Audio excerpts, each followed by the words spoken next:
किसान की परीक्षा।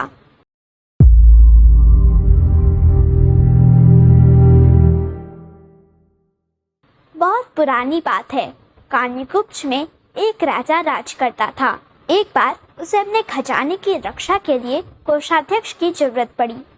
राजा चाहता था कि कोई ईमानदार और निर्लोभी व्यक्ति ही इस पद पर रखा जाए, पर ऐसे व्यक्ति को ढूंढना सरल नहीं था। अनेक व्यक्ति राजा द्वारा ली गई परीक्षा में असफल हो चुके थे। राजभवन से आधा मील दूर एक गरीब किसान रहता था। टूटी फूटी एक उसकी झोपड़ी थी। वर्षा ऋतु में जब उसे पानी टपकता था तो वहाँ बैठना भी दूभर हो जाता था। किसान और उसका परिवार दिन में बस एक बार रूखी सूखी रोटी खाता था।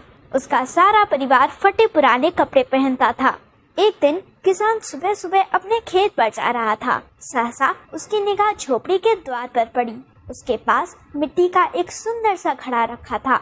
उसका मुख कपड़े से ढका था। किसान को बड़ी उत्सुकता हुई कि यह क्या है। उसने घड़े को खोलकर देखा। कपड़ा हटाते ही उसकी आंखें चौंधिया गईं। घड़ा तो स्वर्ण मोहरों से खचाखच भरा था। किसान उसे लेकर तुरंत घर में घुस गया। उसने यह घड़ा पत्नी को दिखाया। उसके चारों बच्चे भी वहाँ इकट्ठे हो गए थे। बच्चे सोच रहे थे कि अब तो हमारी सारी गरीबी दूर हो जाएगी। हम भी अच्छे कपड़े पहनेंगे, अच्छा खाएंगे। बड़ा बेटा कहने लगा, पिताजी, इतने ढेर सारे धन से तो अब हमारे सभी के सारे दुख दूर हो जाएंगे। किसान कहने लगा, पुत्र, इस धन पर हमारा क्या अधिकार है? इसे तो मैं अभी जाकर राजा के खजाने में जमा ही करा दूंगा। ध्यान रखो, मुफ्त का धन कभी सुख नहीं देता। वह अपने साथ रोग, शोक, पतन और संकट लेकर आता है। ईमानदारी और परिश्रम की कमाई ही फलती है। किसान और उसकी पत्नी दोनों राज दरबार में पहुँचे। सोने की मोहरों से भरा घड़ा राजा के सामने रखते हुए बोले, महाराज, यह हमें अपनी झोपड़ी के द्वार पर पड़ा हुआ मिला है।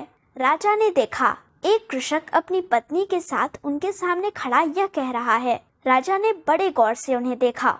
दोनों के शरीर पर पेबंद लगे मटमैले कपड़े थे।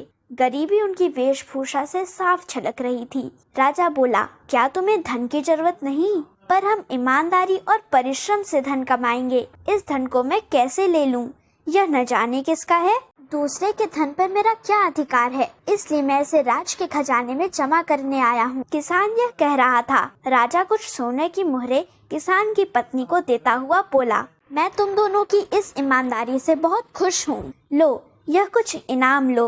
राजन, यह तो हमारा कर्तव्य है, किसान की पत्नी ने कहा और मोहरें लेने से साफ इनकार कर दिया। किसान भी सिर हिला हिला कर नहीं नहीं कर रहा था। अब राजा से रहा न गया। वह अपने सिंहासन से उतर पड़ा। किसान को गले लगाता हुआ बोला, मुझे तुम्हारे जैसे ईमानदार कोषाध्यक्ष की ही जरूरत है। आज से तुम राज के खजाने की देखभाल करो।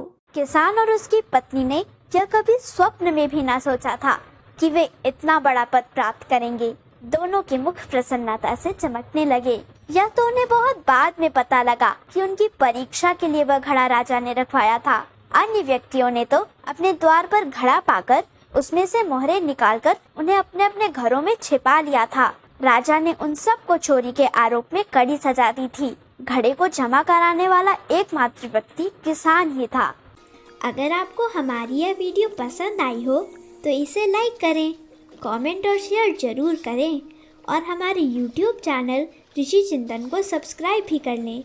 साथ ही बेल आइकन को भी दबाएं ताकि आपको आने वाली वीडियोस की नोटिफिकेशंस मिलती रहें। धन्यवाद।